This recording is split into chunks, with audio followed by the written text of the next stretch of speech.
Good morning, I'm Bill Williams, and welcome to the Wake Up America studio, your reliable source for politics anytime, anywhere.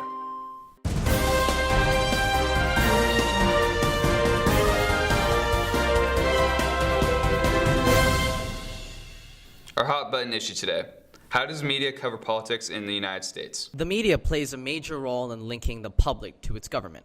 Newspapers, the internet, and most prominently television all report on stories which they deem important. Of course, media is a business, and so their ultimate goal is to attract traffic and spark controversy, which begets more traffic. There's been a severe decline in trust, says a new survey from the Pew Research Center. 80% of the American public surveyed believe sensational stories receive increased news coverage simply because they are exciting, not because of its actual importance. In breaking news, Barack and Michelle Obama's relationship seems to be on thin ice after this picture was taken during Nelson Mandela's funeral. Take a look. Notice how Obama's flirting with some blonde, tall, sexy woman, while his wife, Michelle, is just over there glaring. But only 29% of Americans feel the media generally gets the facts straight. Even more breaking news, our president, Barack Obama, was seen shaking the hand of that dirty, communist scum, Fidel Castro. What could they possibly be plotting? Is Obama a communist? Stay tuned for more at 7. Not only does the media focus on juicy and scandalous stories to attract attention, it tends to treat elections like horse races. We now go live to field reporter Tyrone Takanawa. Thanks, Bill. I'm here with Mr. Thomas Gray, candidate Smith's press secretary.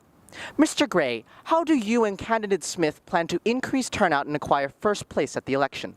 Well, we want to focus on the policies and the ideology of Mr. Smith, as well as try to clear up any misconceptions that the public might have about his policies.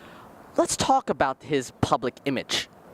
Do you believe that his marriage could potentially affect his standings? I don't see any relevancy in that question. Well, voters may not like the fact that Mr. Smith is not faithful to his wife. In fact, recent polls have suggested that Mr. Smith is a full 2% behind his leading competitor. What is your response to that? Well, we are confident that when the public sees the new policies that we have planned... In fact, what does Mrs. Smith think about all of this? She's still very supportive of everything that we do. Is she still supportive after all those scandals? Yes, she's been working with us throughout the campaign. And what about the mistresses? Are they still supportive? Can we please talk about the policies of Mr. Smith instead? I think that's all the time that we have. Thank you, Mr. Thomas Gray. Back to you, Bill. Thank you, Tyrone. In other news, Kanye West and Kim Kardashian just had a new baby. The couple's decided to name their child South. Okay, the examples we've been giving have been hyperbolic, but this style of reporting is constantly seen on news programs throughout the country during elections.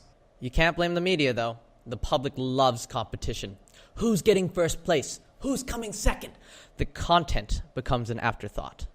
But of course, it's a business and TV ratings are top priority. The president's proposals are becoming increasingly viewed as controversial, and then presto, he's doing this online address that's going to be seen by hundreds of thousands of kids. It's a message being sent out by the Department of Education with these questions that without a doubt lead to the further branding of Barack Obama as the savior of our school children.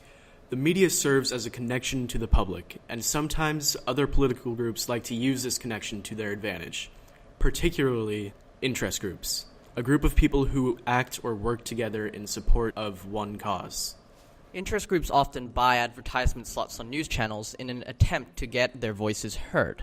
A multi-million-dollar ad campaign featuring this curious gun owner. Is it possible he's an actor? AARP is making finding the career you love, no matter what your age, a real possibility. And get to know us at aarp.org/possibility. When billionaire special interests and Terry Lynn Land gang up, working families in Michigan fall behind. SEIU Cope is responsible for the content of this advertising. Even if the media is superficial and reports on topics that are kind of irrelevant and treats elections like horse races, it still serves as a linkage institution to the people and politicians who want to use it to advance their agenda.